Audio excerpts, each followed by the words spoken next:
this week? So, suppose we were going to start with Mad Max, right? Mm-hmm. I mean, it's just what an awesome action movie. Yeah. You know? This was Mad Max Fury Road. Yeah. Only Mad Max I've ever seen. First Yeah. time I've seen it. It's a good movie. Yeah, I mean, same with me, too. Yeah. I watched it only like maybe 2 weeks ago for the first time, and then I watched it a second time because, we had kind of talked about that if we were going to do a podcast about this, we should have some more experience about the topic, I suppose. Oh, yeah. But, I mean, yeah, I'm a big fan of Mad Max Fury Road. It's It's a cool movie. some really cool things about it. It's intense. It's like so constantly moving. There's maybe I would say probably about an hour and a half in. There's like a little 10-minute spot where it's just nothing. Yeah. And it's actually really boring in that movie or in that spot, in my opinion. Because they give off so much exposition in that. They do. It's like a super big exposition dump. Yeah. But in saying that, everything before that is just insane, and everything after that is just insane. Yeah. The characters aren't very smart half the time, but they're impeccable shots, so it kind of just is okay for them half the time.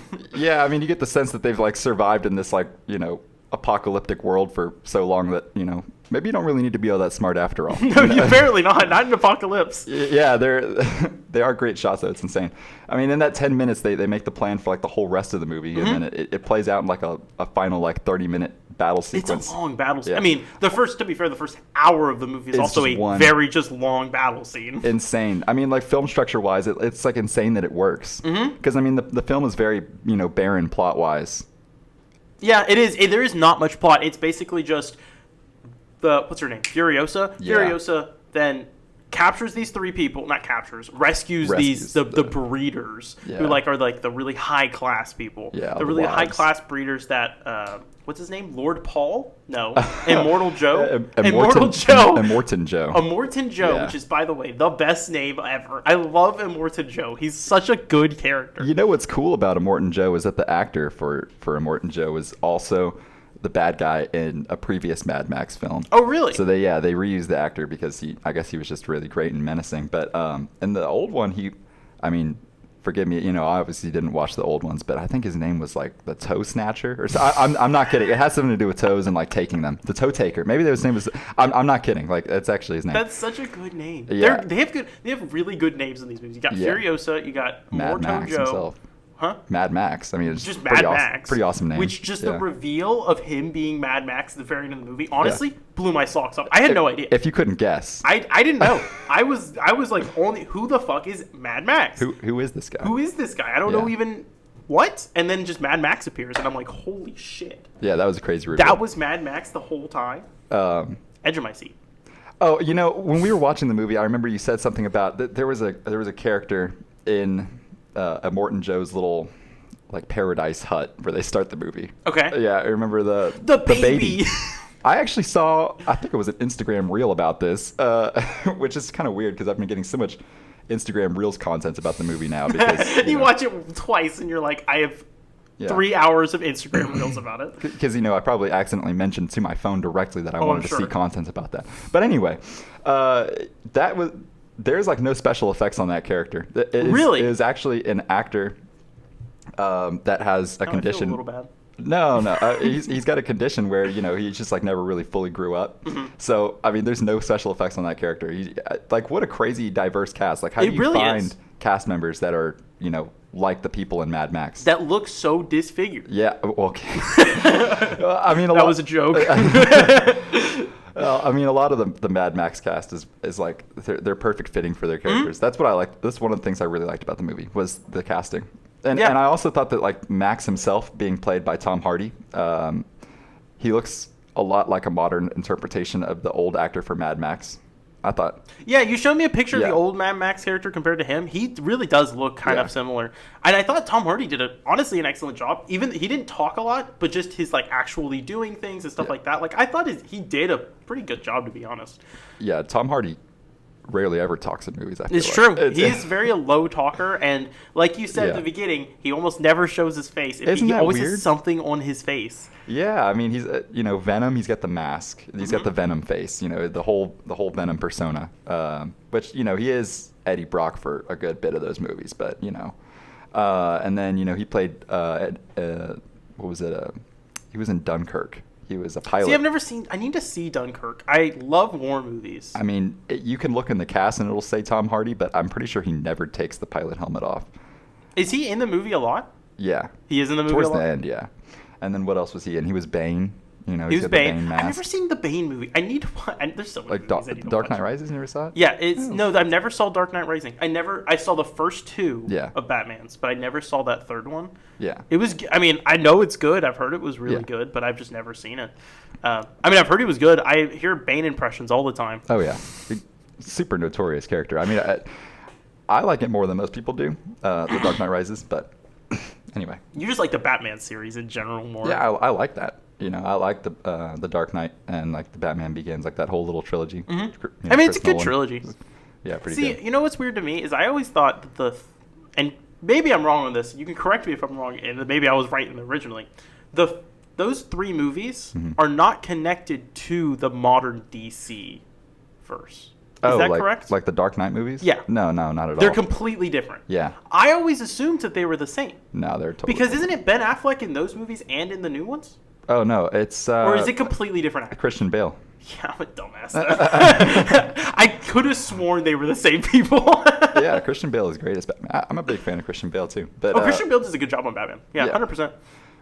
Well, how would you know? No, I'm just kidding. I've seen the first one. I just haven't seen the rest. But no, I mean, another really cool thing about Mad Max, in my opinion, obviously everybody talks about the editing. This is another crazy thing that I just found out via TikTok Reels or whatever it was, YouTube Reel, whatever. So take this with a grain of salt. We don't know if it's true. This is definitely true. Oh, this it is true. Okay, never mind. This is a proven fact. It's proven. This is the crazy thing. Miller, the director, reached out to actually his wife to do some of the directing on the editing of the film, saying that he wanted the film to not feel like other action movies. So he wanted it to be edited not like other action movies. So if I'm not mistaken, his wife has no expertise at all beforehand or any experience beforehand in editing films. So it was just like a lot of her ideas were just, being told to the editors, and then she actually won a Grammy for, or what is it, an Oscar? What is it for movies? I think it's an Oscar. I think it would be an Oscar. She won an Oscar for that. That's for impressive for never doing that before. I think she had never done that before. I will say, okay, the only thing I thought was a little weird with the editing was just the sped up shots. Sometimes those are a little those were a little weird to me. They're so Sometimes they jarring. would be really weirdly sped up really fast. Yeah. But in saying that, they still looked cool. Yeah. And that's basically that movie. It looks really cool. Yeah, it's a movie about if it looks cool, we'll do it. Yeah, pretty much. Like the storm sequence. Oh yes, the storm sequence One of the is coolest- cool as hell. Yeah, one of the coolest scenes I've seen in an action movie. Just the setting of it, oh my god. But why did they do it? Doesn't really. I mean, You don't know. Doesn't matter. Yeah, and the color grading in the film being so intense. I think a lot of the things that they do in that movie that are kind of without explanation are just to make the movie more intense. Like the sped up shots definitely add to the intensity and just it's so eclectic and all over the place. You know what I mean? Yeah. So I mean, I enjoy that element of the film. I mean, like I said, it's not that it's a bad element, but I will say some of those scenes were a little almost like you could very easy. Some of the shots you could not tell that it was sped up. Well, I think you're supposed to be able to tell that it's sped up. Well, I don't know if you should be able to tell that it's sped up though. Why would you want to be able to tell? Because that kind of takes you out of the movie, in my opinion. That's the effect of his wife doing the editing of the film. That's It's just that is true. making some really crazy zany decisions. Drastic decisions. Yeah, that made a lot of the people really gravitate towards the movie and find it so unique. That's true. It is a Yeah. unique movie. Yeah, for an action movie that's plot wise pretty barren, like we Weak. said, but there's a lot of action movies out there that are just like that, but something about it is just way different, and I think it has to do with the editing and the clear care of the movie. Also, the movie was a project of the directors for a very long time because of I suppose the state of where they wanted to film the movie, just that desert area in the Middle East, and also there was apparently some pretty crazy stuff between the actors, like actor feuds. There was a lot of things that almost stopped that movie from coming out. Really? Yeah, which I don't really know anything about the actor feuds, but Oh, I was supposed to ask. But never I mind. know. I wish I read up on that a little bit more, but yeah. the villains in the movie are awesome too. Oh, 100%. Yeah. Like the one guy, he's the one big guy that I think he rules Gastown. He has no nose, but he has like a little gold thing on his nose. Mm-hmm. He's got a shirt that has no nipples, so the nipple holes. Yeah. And then he's got clamps on his nipples. Yeah. Insane character design. And in he's the whole movie. so big that he can't get into his car either. And Like, he's got that, it was the one with the really big foot, right? yeah, he had the really big foot, Yeah. and then he gets stabbed in the throat, I think, and then he dies. Or Yeah. no, he gets shot. And then Max like puts his big ass foot on the throttle Yeah, of the car and jumps and- out of the car. Yeah. I mean, yeah, the character designs were amazing. The character designs were very cool. Or the guy, the gun guy, the guy who leads Gun Town. Yeah, or the Bullet Town. Farm. Bullet Farm. Mm-hmm. And then he gets shot in the eyes, and he just decides, you know what? I'm just gonna keep shooting. Yeah, he just I'll hit shoots him everywhere. eventually. Yeah. Their whole like points of saving those wives, and he's like, well, you know, I'm just gonna I don't shoot give a shit. Yeah, he's just gonna shoot everything. Yeah, he had a pretty awesome character design. I think that, you know, like the motif of all of these like villains kind of coming under Immortan Joe because of the wives were really interesting. Like you can hear it nodded to a few times. Specifically, like, there was a time where they were at that they were at this one like plateau. Remember, there was like that cavern, and there were the people on the motorcycles that dropped the rocks so Yes. that they couldn't follow. I think it was the Bullet Town person, or no, it was the other one with the big foot that you were talking about. Oh, yeah. He was like, one of them said like, all this for a family feud, and he was like, well, good babies. You know, it was like they're literally following him because he's kind of created like a monopoly on on the children. world by He's basically stolen all of the resources. Yeah. And that's why the motif of them basically saying he's destroyed the Yeah, world, because killed he's the world. basically monopolized all the resources and won't let anyone have it Yeah. unless you join his cult. yeah. Like, and the cult's pretty cool though. Everyone, I mean, let's be honest Cool here. guys. Cool guys. Yeah, I Like, mean, they look awesome. I think they call them, is it the War Boys, I think is what they call them? Yeah, there were the war pups, which are the ones that weren't like involved kids. yet. They were the kids, yeah, like bleach white, living in a cavern until they're older, and then there's the war boys. I don't know if there's like a bigger overarching name of what these people are called. I'm sure there are, but yeah, I mean, that was starting the movie there was pretty awesome. Mm-hmm. You know, Well, technically speaking, I guess they started the movie with Mad Max getting captured. yeah, Right? Well, actually, the very first scene in the movie, if I remember, is him eating a lizard. Yes, he Right. steps on it and eats it. Yeah, and then what I thought was really cool, I saw this in some video essay on YouTube, Of course. about the movie. It was probably like 5 hours long. You watched the whole thing. Yeah, you know I do that. But there was one of the wives says to him at some point, "You eat Schlange," which is and they say Schlange a few times in the movie, and they don't really define what Schlange is, but then they also call Immortan Joe a Schlange. Schlange. Yeah, so I guess that was. Some I would have sort just of, imagined it's just like a bad word. It's like it's kind of like calling someone a bitch Yeah. or like a shit. Yeah, but they also said that, you know, he eats him, and then they do because of him they do end up killing Immortan Joe. Which, oh my God, Immortan Joe's death was insane. Oh my! I genuinely gasped whenever that happened. That was it was so cool. brutal, Like, so brutal. His entire face gets just ripped. Yeah, he's wearing this awesome face mask the entire movie with, you know, like teeth built in and everything. I mean, you can even see him smile all the time. And then, you know, it was the Furiosa, you know, ended up like connecting or some sort of chain to it, and it got caught up in the wheel and just ripped his whole. It looks like jaw and organs everything. came Yeah, out. it was and insane. everything. It was such a cool scene. Actually super brutal. And Furiosa as well, you know, she has her own spin-off film now, which is kind of bringing some new traction to Mad Max Fury Road, as if it needed it. You know, it was a huge movie. But yeah, I've heard the Furiosa movie's a little slower. It wouldn't surprise me. Like, It's- I mean, isn't there like I think there's like a 12-year time jump in the middle of that as well. Well, yeah, well, it takes place over like 12 years. Yeah, Yeah. which I mean, like I haven't seen it yet. Obviously, I probably won't if I'm being not gonna honest see with it. you. I also know that it did not do well in the box office at all. It hasn't done well. Which doesn't necessarily mean anything. No, it doesn't necessarily mean it's bad, but at the same time, we have also seen movies over and over again that have done really, really well because they're really, really good movies. And I think if it was an exceptional movie, I think Yeah. it would be doing better. Yeah. I bet you it's just not like spectacularly of a movie. The things I've heard about it are that, is it Chris Hemsworth, I think, plays He's the villain. the Immortan Joe of this movie. He plays, you know. Oh, like is that a Morton No, Joe as no, well? he's just plays a similar role, just Oh, being a okay. bad guy. But obviously plays it a totally different way. He's off the walls. He's crazy. Mm-hmm. Yeah, it was a standout in the movie. Really? People said that he was great. And other than that, I heard it was just slow. It wasn't like Fury Road in that aspect, but that it was a little bit more character driven. Which that's another thing about Fury Road. You don't know pretty much anything about the characters in the movie, which is not necessary to for that film. No, I actually almost kind of like it because it adds a little bit of mystery to it. Like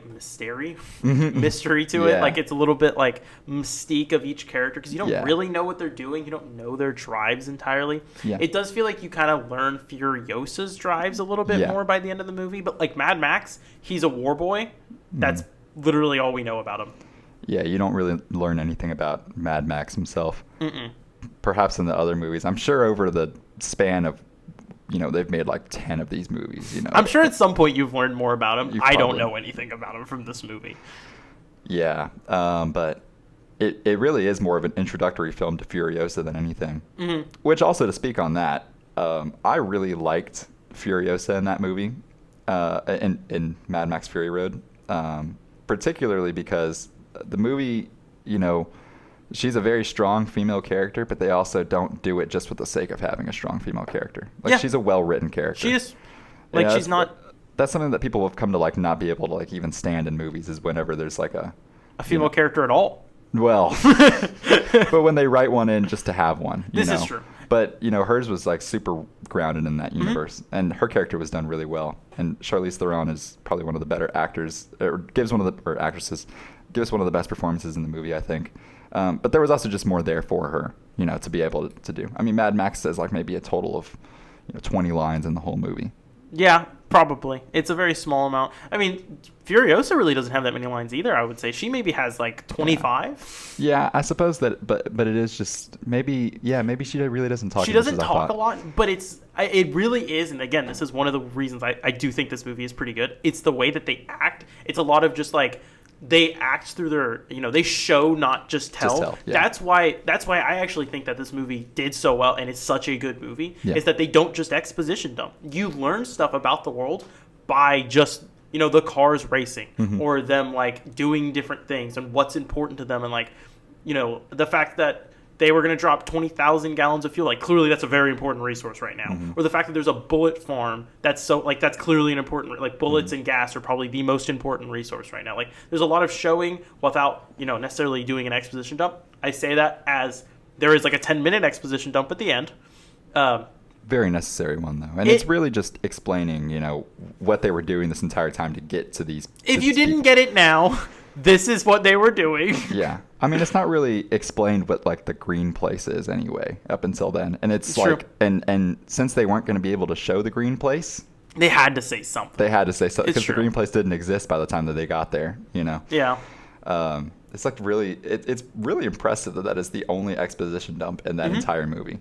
And the show don't tell thing is, I love that in movies. When they're able to show off like a really great plot that you can like derive a meaning from without them really telling you what's going on. Without them exposition dumping, yeah. Yeah, it's crazy that the entire movie, for the initial plot, at least for Morton Joe's people, was literally like a gas run. They were going to the gas station.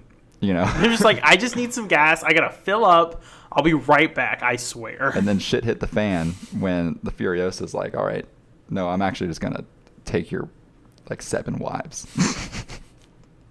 I feel bad for those wives. That must have been terrible. And then one of the wives dies with a baby while being too. Pregnant, yeah. That sucked. Feels bad, to be honest. Yeah, that was pretty harsh. Okay, actual question though. Would you want to live in Mad Max world? I'd have a hard time saying yes to that. And I would have a hard time believing anybody would say yes to that. I agree with the statement. I mean, that is insane. Because it's also, the biggest thing to me, it's not the fact that it's apocalypse. It's not the fact that there's like insane people everywhere or anything like that. It's so hot. Oh, yeah. It's a desert. I don't think I could live there. I think I would genuinely die just from heat exhaustion so quickly. And it's crazy that it was shot in a real place. This place actually looks like that. From my understanding, with the exception of the color grading, they made it very red and very hot. Or the nighttime scenes, which were really blue. That was such a cool scene, though. The blue scenes were really fun. And like the people on the walkers, when they show that scene with the the crows. walkers Oh my are gosh. see, and that's another thing of like showing the world without you just like, and then someone didn't just go, oh yeah, that's the walkers. They a nighttime stalk thing. It's like they just showed it. It's like, I think oh, they that's called kind them of crows cool. in one scene, or maybe they were just talking about the actual birds. I'm not sure. Because they're also they're also covered in feathers. Like just the fact that you have so many questions about that one scene, and I feel like any audience member would, just shows like the mystery of the film and how much it benefits from not just telling the audience everything that they want to know. Yeah, that's one issue I have with a lot of movies where it's like the mystery is like the mystique of the character, like The Mandalorian, right? Have you seen The Mandalorian? I've seen the first season. That's all you need to see. That's Right. perfect. The end of the first season, he takes his helmet off, and you see his character. Right. I feel like most likely 90%, like that's probably Pedro Pascal probably had that in his contract. Right. You need to see the face. I understand that. I hated that for his character. It was so cool that he just never took the helmet off. It also plays in the second season. It's like a big deal that he took his helmet off and all this. But the fact that he took his helmet off felt like it kind of destroyed his mystique. The fact that he can't take his helmet off, like Totally agree. that's one thing that I love about this movie is there is a lot of mystique about the world. Like we don't know what's going on in the world. We've never seen, if you've only watched this movie, which I've only ever seen this movie, you've never seen Bullet Farm, you've never seen Gastown, you don't know what those are, but you like see all these characters, you see all these cool cars. You got like the shrine of wheels that they take from, which is such a cool scene. Yeah. Like, and then they're fighting over it. It's like who's gonna be the driver and Yeah. who's gonna be the lancer and stuff like that. Like, and there's like this whole religion that you're kind of almost learning about secondhand from these people. You got the spray paint where they're chroming Oh their my gosh. face and stuff, Such and an that like awesome- gives yeah. them almost like a berserk power.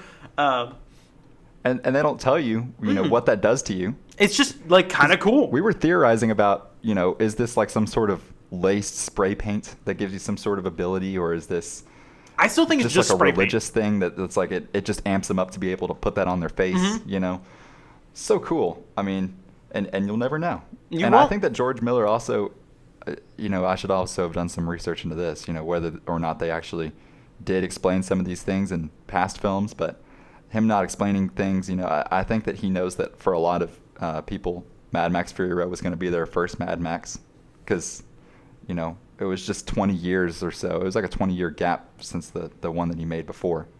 So, or it wasn't actually that long. It was like a 10-year gap or so. So he knew that it was going to attract a lot of new fans, So it was probably a conscious decision to make everything so mysterious. It was very obviously a conscious decision. But yeah, the whole thing with the wheels, the steering wheels that they have on like a massive shrine and they fight over them. That was such an awesome pull all the sequence. steering wheels off the thing so they can put it in the cars, because all the steering wheels just come off the cars. It's not like they're set, and it's such a cool thing. It almost makes you think that like in lore reason, I wonder if the reason would be not only is it like a shrine type of thing, but it's also so people can't steal it. Like, you can't steal a car if it doesn't have a steering wheel. So if, like, some raiders came in and tried to steal the car, the steering wheel's not there. You can't steal that. You just put like a little monkey wrench on. All right. They do that once in the film. That's true. But yeah. But be no, harder. You're right. It's like a drunk guy running for his keys, It's basically what that scene kind of gave off to me. But, But anyway. I'd actually be curious to see, Furiosa. Like, I want to see it, but I wish it would have come out to... it's not getting bad reviews. I haven't looked at the reviews. I've completely based this off the fact that it hasn't made much money, so I have no idea if it's even a good movie. Yeah. What I saw was, I think they were like around the 70s and out of hundreds. Like 70's not bad. It's not a bad film, but I wouldn't want to go see it in the movie theater. I think it's the expectation that it's going to be like Fury Road that's kind of making I wouldn't surprise me. The fact that the old movie was better, or like such a good film that the new film, if it's not 10 out of 10, it's like, this sucks. Yeah. Which 7s aren't bad. I always imagine 7s are terrible. They're not. That means it's it's actually a decent movie. Yeah. I would say that's probably like a good, or maybe even maybe a great movie. Most of the time, if you're scoring it a 7. Yeah. But I don't know. I would not go see it in the movie theater. If it comes to HBO, 100%, I might watch it. Probably will. But if it's not, I'm not paying $60 for a good movie. I'm paying $60 for a 10 out of 10, 9 out of 10 movie. Didn't you get them $60 tickets? Have you? Okay, seriously though, like tickets are so expensive. Well, I actually did pay $60 for a ticket the other day. But it was like a luxury theater, or not even luxury. It was actually like a rooftop cinema thing. It was. Oh, this is the parking garage. Yeah. That was $60. Well, yeah, but it's like that's a luxury thing, you know, or not a luxury thing. It's like sitting on top of a parking expense. garage. Well, yeah, but it's cool, you know. It's an added expense because it's No, an experience 100%. beyond just seeing a movie. But man, they got to be making bank because they're playing like old movies up there and stuff too. They don't you even know? have to pay licensing or anything. Like it's just like old movies that are just randomly playing. And it's just like a TV. It's not like a projector. It's not even a projector. It's just a TV. It's just a big. Well, yeah, TV. because you wouldn't be able to see the TV, the light. They don't. I thought it would be at nighttime. Well, ours was at like 7, so it was still. It was still a bit little bright. day. Yeah, you wouldn't be able to see if it was a projector. So it's just a TV. You know, I mean, I watched what it was Shawshank Redemption. So that movie's like probably streaming somewhere. You know. It's true. So They just stream pop movie. on Netflix. Yeah, Like I'm sure it's not like that, but yeah. imagine they did that in movie theaters. They just like popped on Netflix. They're like, sorry guys, I gotta log in. Yo, that's the future. And just Netflix streaming. If you're tired of watching movies at home, go pay $20 to see one at a theater, and Exactly. we're gonna stream it the exact same way as you. Big screen. It's fine. Yeah, I'm overall, you know, we kind of lost theaters for a while due to COVID, and I'm so happy they're back because going to the theaters is one of my favorite things. Oh, 100%. You know, and the movie we're about to talk about, you know, next, we're also going to talk about, you know, Dune 2. You know, that was one of my favorite theater going experiences. you know? It's.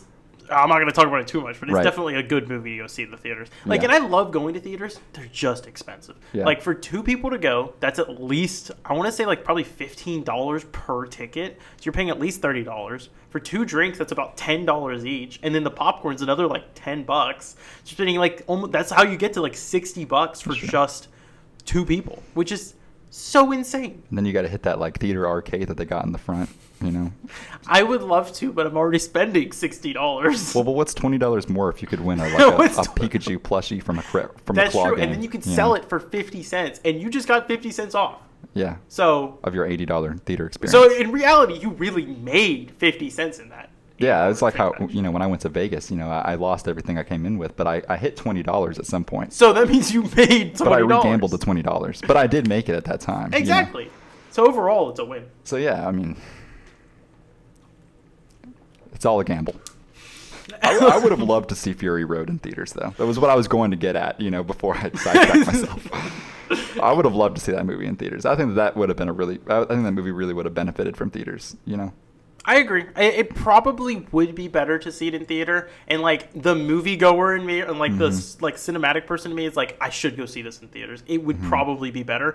I think personally, I shouldn't say every movie because there are certain movies like Christopher Nolan movies I don't think you should see in the theater, but most movies are better in the theater. I think they clearly show that like it's better in the theater because there's better surround sound, there's bigger screen, all this stuff. But I think there are like, and saying that, like Christopher Nolan films, I hate seeing in theaters Because of the sound. You cannot hear anything Yeah. they say. You just IMAX blasts the film, and it's like, okay, if you're not watching it like a really expensive theater, you cannot hear anything that's going on in the It's movie. so annoying. And I love Chris Nolan movies, but yeah, it's true. Like Interstellar, not. What is Tenet. the one time travel one? Tenet, yes. Tenet in particular was like really bad. I watched that one in the theater. It was terrible. Well, the movie, I thought the movie was good, but the Oh no, movie was amazing. I just couldn't hear anything. Yeah, I mean, there's some evident plot holes, but that's you know just how time travel movies. If go. you have a time travel movie, you can't have. You if can't you try to not. explain it too much, which he did. He tried to. Well, I really like Tenet. He tried to explain it, but I don't think he overly explained it in that movie. Yeah. Which I did like. I don't think he explained it too much, but he did explain it a little bit. The problem is that he's explained it enough that if you apply that logic to some of the scenes that happen, it's like, what is going on? But then here? that A little doesn't bit. make sense. Yeah, Hello? like at least a little bit. That's why I don't like time travel movies. Tenet is an exception. I remember you saying that after we watched it. Yeah, I don't like time travel movies. I think time travel movies are too paradoxical and too confusing for people, and it's just too much. Like, if you think about it for even more than 5 seconds, and this coming from someone that absolutely loves Doctor Who, which is a time travel show, but that movie, at least in my opinion, especially when some of them seasons, they don't explain the time travel, so it's fine. It's okay if you do time travel if you don't explain it. But if you try to explain it, it doesn't work ever. You cannot explain time travel. It just Because breaks. it's not real. It's It not can't- real. Yeah. could never be real because if you, I'm not going to try to explain this. This is too much. I'm not going to start a rant. Too much for one episode. Yeah. But just in general, sci-fi tropes, they can, sci-fi can be done best in an element of mystery. Mm-hmm. If they try to over-explain sci-fi, if it's not, grounded enough, if it's so out there that it, realistically can't be explained in the real world, in a sci-fi film, it just won't translate well. Mm-hmm. Even if they try their best to explain it, it's still not just going to come out right. So, I've seen a lot of really great sci-fi films recently. It's been like kind of my niche recently in movies. Like I've seen a lot of the movies that Denis Villeneuve have made, and a well done sci-fi movie is like probably my favorite type of movie. Yeah, sci-fi is, I think, could be the best movies, but I also think they can be the worst movies. Exactly. Yeah, for 100%. that reason. Yeah, it takes a really good director to direct a good sci-fi movie because the point of a sci-fi movie is not to be a sci-fi movie. Yeah, it will just be set in a science fictional scape. Like I would even say that Mad Max is in a sense a sci-fi movie because of the apocalyptic elements and all the mystique. Sci-fi, you have to be a little bit more technologically advanced. I would even argue that they're so untechnologically advanced, you could probably have this in its own film category of Stone Age movie. Like the Croods? The Croods. Ice Age? Yeah, exactly. These are our own typical, like you have sci-fi, which is far in the future, you got Stone Age, which is far in the past. But I don't think I would call this a sci-fi movie. So would you call 2001: A Space Odyssey a sci-fi movie? Yeah. But it's set in 2001. No, but the whole point is that it's technologically advanced. That's what I'm saying. I suppose. Like I think it has to be like but very. Now it's not technologically advanced. It's a little bit technologically advanced. 2001: A Space Odyssey? Yeah, but all the meat and potatoes of the movie is the AI element, right? I guess that's technically true. Yeah. But I would definitely say that it's advanced for its time. Yeah, it was. What I was think the you would movie have to made, take like in the from 70s? Yeah, or what like it's, early 70s. It's time, and then go like, is it But then it's saying that, then that would mean that if it's set in our time and like aliens come, then that means it's technically speaking not a sci-fi movie because it's set in our time. Exactly. But then so then that kind of doesn't work, does it? Unless you say, well, the aliens are. No, we're good because the aliens are technologically advanced, so it's fine. Yeah. Yeah, I still think Mad Max counts as a sci-fi movie. I would disagree, but that's okay. But because I've never heard of somebody say a Stone Age movie before. Well, no, okay, but it's like a dystopian movie. I just don't think it's a dystopian like. It is dystopian. I don't think it would be I wouldn't consider it a sci-fi. Like if it was a top 10 sci-fi, I wouldn't put that on that list. Not because it wouldn't be on there, but it would be on my top 10 dystopian list. Not because it's just not a sci-fi. Yeah, I suppose. But yeah, okay. Final thoughts, really quick. What is your rating on the movie? I'm gonna stick with either like an 8 or an 8.5. 8.5. Okay. I like the editing a lot, and I like the direction a lot, and it's just gorgeous, and the character designs stick out to me a lot. So I'd say 8 or 8.5. Maybe we'll just call it in the middle and go with an 8.25 out of 10. Okay, yeah. 8.25. Yeah, out of 10. And then I initially gave this a 7.5. Yeah. That was I was like, I think this is a good 7.5. I actually think I'm going to go up to an 8. I think thinking about the movie more, just how cool that movie was. Mm-hmm. I like the mystique and all that stuff. Like just talking about it, just like I think that really did bring it up. I think it's like probably a good 8. Because it makes you want to see it again. Mm-hmm. Because it just see like all the stuff you missed in the initial viewing. Yeah. Yeah. Even though it's like there's not all that much to the movie, there are like certain lines that if you kind of read a little bit more into them, they might display more meaning. But mm-hmm. that's also just another thing. It's like the movie is so mysterious about its motifs that pretty much any line could probably be overanalyzed and given another meaning. Because there's so few and far between. But yeah, really good movie. Really is. Really good. Action-wise, just a really good action movie. I mean, I'd see it again. A third time. I don't think I would see it again, but I hate watching movies a second time. So. Really? Yeah, I cannot stand it. I fall asleep. I love rewatching movies. I'll watch like one movie in a month, and I'll rewatch the movie like 2 or 3 times. I can't. I fall asleep. I like movies I love. Like Guardians of the Galaxy is a great example. Amazing film. I would rate that like Guardians of the Galaxy like a good 9 out of 10 in my opinion. Like the first one. I tried watching it a second time. I fell asleep within the first 30 minutes and woke up after the movie finished. Yeah. Wow. Just can't do it. All right. Well, I've probably seen the first Spider-Man film over 20 times. I'm not even. I believe I'm not you. Even kidding. I know you. I believe that. I can quote a lot about that movie.